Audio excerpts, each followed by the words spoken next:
चचा छक्कन ने चित्र टांगा। इम्तियाज़ अली ताज। प्रस्तुत कहानी में लेखक ने हास्य के माध्यम से ऐसे व्यक्ति का चित्रण किया है जो खुद ठीक से काम नहीं करते, वे ही सारा काम करते हैं, इसका केवल दिखावा करते हैं।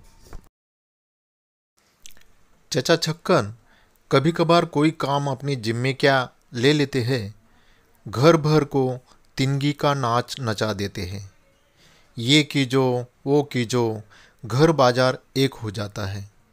दूर क्यों जाओ, परसों की ही बात है। दुकान से चित्र को अभी चौखटा लगकर आया। उस वक्त तो वह दीवान खाने में रख दिया गया। शाम को ही चची की नज़र उस पर पड़ी तो बोली, छुट्टन क्या आबा, चित्र कब से रखा हुआ है, देखो बच्चों का घर ठहरा, कहीं टूट फूट गया तो बैठे बिठाए ₹2 का धक्का लग जाएगा। कौन टांगेगा इसको? टांगता और कौन? मैं खुद टांगूंगा। कौन सी बड़ी बात है, मैं अभी सब कुछ खुद ही किए लेता हूँ। कहने के साथ ही शेरवानी उतार चचा चित्र टांगने को तैयार हो गए। इमामी से कहा, बीवी से 2 आने पैसे लेकर किले ले आ। इधर वो दरवाजे से निकला, उधर मौदे से कहा, मौदे मौदे जाना इमानी के पीछे, कहो 3-3 इंच की हो किले, भाग कर जा, जा पकड़ लो उसे रास्ते में ही। लीजिए, चित्र टांगने का काम शुरू हो गया। अब आई घर भर की शामत। नन्हे को पुकारा, ओ नन्हे, जाना जरा हथौड़ी ले आना, सीढ़ी की ज़रूरत भी तो होगी हमको। अरे भाई लल्लू, जरा तुम जाकर किसी से कह देते सीढ़ी यहाँ लाकर लगा दे। और हाँ, देखना वो लकड़ी के तख्ते वाली कुर्सी भी लेते आते तो खूब होता। छुट्टन बेटे, चाय पी ली? जरा जाना तो अपने उन हमसाए मीर बाकर अली के घर, कहना अब्बा ने सलाम कहा है और पूछा है आपकी टांग अब कैसी है। और कहियो वो जो है ना आपके पास, क्या नाम है उसका? ए लो, भूल गया। पलुल था कि टलुल, न जाने क्या था। खैर, वो कुछ भी था। तो यूँ कह दीजो कि वो जो आपके पास आला है ना, जिससे सीध मालूम होती है, वो जरा दे दीजिए, चित्र टांगना है। जाइयो मेरे बेटे, पर देखना सलाम जरूर करना और टांग का पूछना न भूल जाना। अच्छा। हे, ठहरे रहो, सीढ़ी पर रोशनी कौन दिखाएगा हमको? आ गया इमामी, ले आया कि ले? मोदा मिल गया था, 3-3 इंच की है ना? बस बहुत ठीक है। ए लो, सुतली मंगवाने का तो ध्यान ही नहीं रहा। अब क्या करूं?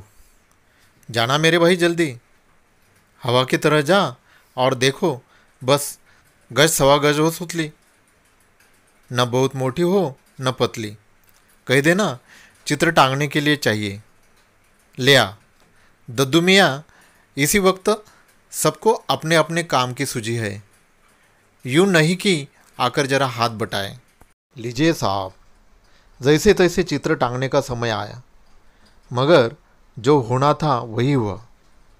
चचा उस चित्र को उठाकर जरा वजन कर ही रहे थे कि हाथ से छूट गया, गिरकर शीशा चूर चूर हो गया। हाय हाय कहकर सब एक दूसरे का मुंह ताकने लगे।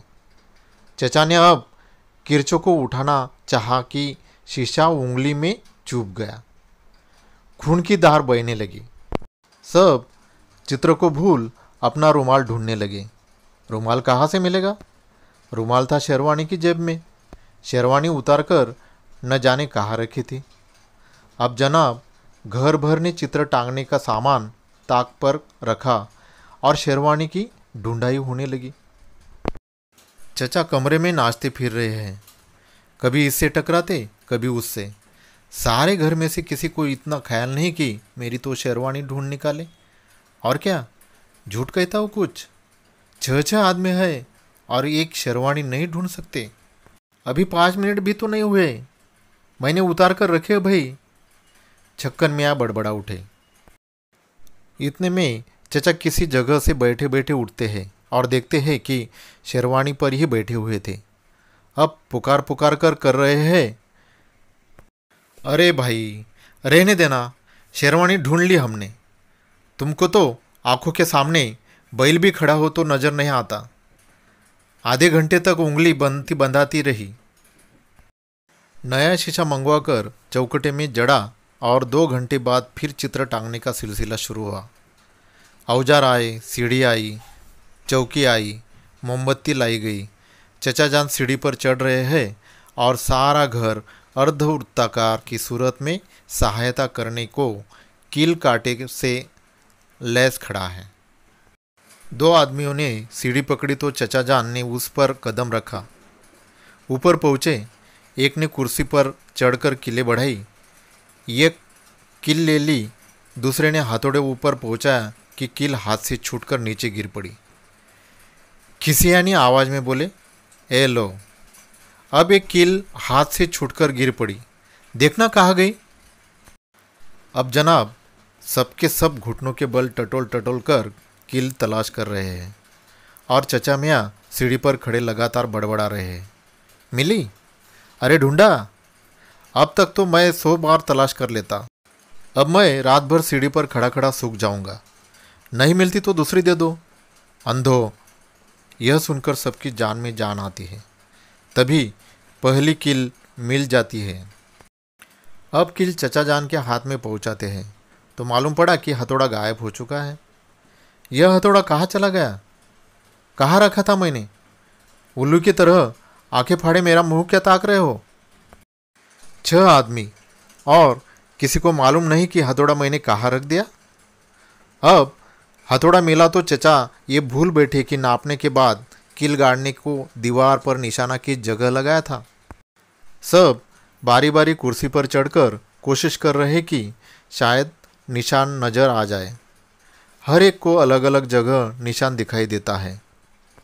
आखिर फिर पटरी ली और कोने से चित्र टांगने की जगह को दोबारा नापना शुरू किया। चित्र कोने से 35 इंच के फासले पर लगा हुआ था। 12 और 12 और कितनी इंच और? बच्चों को जबानी हिसाब का सवाल मिला। ऊंची आवाज़ में सभी ने सवाल हल करना शुरू किया और जवाब निकला तो किसी का कुछ था और किसी का कुछ। एक ने दूसरे को गलत बताया। इसी तूतू मैमे में सब भूल बैठे कि असल सवाल क्या था। नए सिरे से नाप लेने की ज़रूरत पड़ गई। चचा ने अब सुतली से नापने का इरादा बनाया और इस चक्कर में सुतली हाथ से छूट गई और चचा आ गिरे ज़मीन पर। कोने में सितार रखा था। उसके सारे तार चचा जान के बोझ से एकदम झनझना कर टुकड़े टुकड़े हो गए। बहुत मुश्किलों के बाद चचा जान फिर से कील गाड़ने की जगह तय करते हैं। बाएं हाथ से उस जगह कील रखते हैं और दाएं हाथ से हथौड़ा संभालते हैं। पहली चोट जो पड़ती है तो सीधी हाथ के अंगूठे पर। चचा सी सी करके हथौड़ा छोड़ देते हैं। वह नीचे आकर गिरता है किसी के पाँव पर। हाय हाय उप ओ और मार डाला शुरू हो जाती है। अब नए सिरे से कोशिश शुरू हुई। कील और आधा हथौड़ा दीवार में और चचा अचानक कील गड़ जाने से इतनी जोर से दीवार से टकराए कि नाक ही पिचक कर रह गई। कोई आधी रात का वक्त होगा। जैसे तैसे चित्र टंगा, वो भी कैसा टेढ़ा मेढ़ा और इतना झुका हुआ कि अब गिरा कि तब गिरा। चचा के सिवा बाकी सब थकान से चूर नींद में झूम रहे हैं। चचा धम्म से उतरते हैं तो कहारी गरीब के पाँव पर पाँव। वो तड़प कर चीख उठी। उसकी चीख से चाचा परेशान तो हुए मगर दाढ़ी पर हाथ फेर कर बोले, इतनी सी बात थी, लो चित्र भी लग गया। इस काम के लिए लोग मिस्त्री बुलवाया करते हैं।